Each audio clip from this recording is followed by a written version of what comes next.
The phone vibrated between us like a trapped insect. We were sitting on opposite ends of the couch, the TV murmuring to no one. She didn't reach for the phone. She didn't look at me either. Just stared at the dark screen, jaw tight, like she already knew who it was. I knew too. Her ex had a way of haunting silence. When the vibration stopped, she finally spoke. Soft, almost bored. "It was nothing," she said. It didn't mean anything. Nothing is never said that carefully unless it's something. I watched her fingers, the way they trembled, then steadied. Control. She'd always been good at that. Better than me, I used to think. Then she added it. Casually. Like a receipt detail you don't keep. We used protection. So it doesn't count. I didn't argue. That was the first thing that scared her. Inside, something old and precise woke up. Not anger, not pain, calculation. I leaned back, nodded once, and in that moment, while she waited for the explosion that never came, I decided to let her finish the story she'd started. Weeks earlier, I'd already felt the shift. The way she started locking her phone face down. The new passwords. The sudden interest in alone time. I told myself marriage just gets quiet sometimes. But quiet has a sound when you listen closely. The smell of unfamiliar cologne on her jacket. A name she stopped saying out loud. A laugh she saved for someone else. When she finally confessed, she framed it like a technicality. An accident wrapped in logic. A footnote to our life. I played my part well. I believed her. Outwardly. I held her when she cried. Not because she was sorry, but because she was afraid. Afraid of consequences. Afraid of numbers and timelines and biology. She told me she'd ended it. She told me it was safe. She told me not to worry.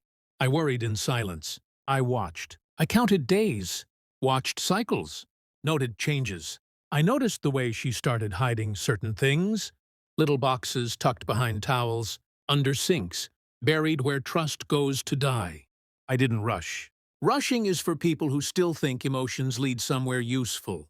I kept smiling, kept touching her shoulder, kept playing the husband who chose forgiveness. Inside, my mind was quiet and surgical.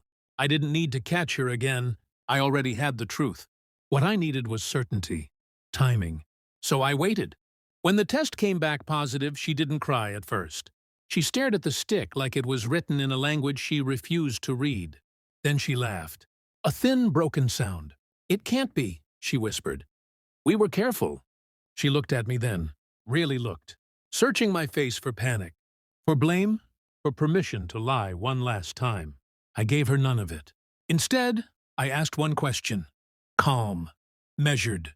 "When was the last time you saw him?" She froze. Silence stretched. Heavy. Final. Her mouth opened. Closed. The truth tried to escape and failed. That was enough. I didn't raise my voice. Didn't accuse. I just placed the calendar on the table. Dates circled. Notes I'd never shared. Observations she never knew I made. Then I slid something else across. Not proof she expected. No screaming evidence. Just inevitability. Her hands shook as she realized what I already knew. The math didn't love her. The child couldn't be mine. Her composure collapsed. Tears. Excuses.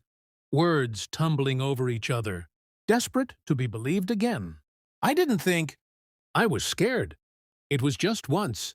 I watched her unravel like a script that forgot its ending.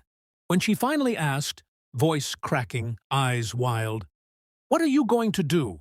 I stood up. "I already did," I said. That was the moment she understood the trap wasn't anger. It was patience. I didn't stay to watch her beg. I packed what mattered, left what didn't. As I walked out, she called my name. Not in love, not in anger, but in loss. The sound of someone realizing the game ended weeks ago. I didn't turn around. Some people think revenge is loud, destructive, messy. They're wrong.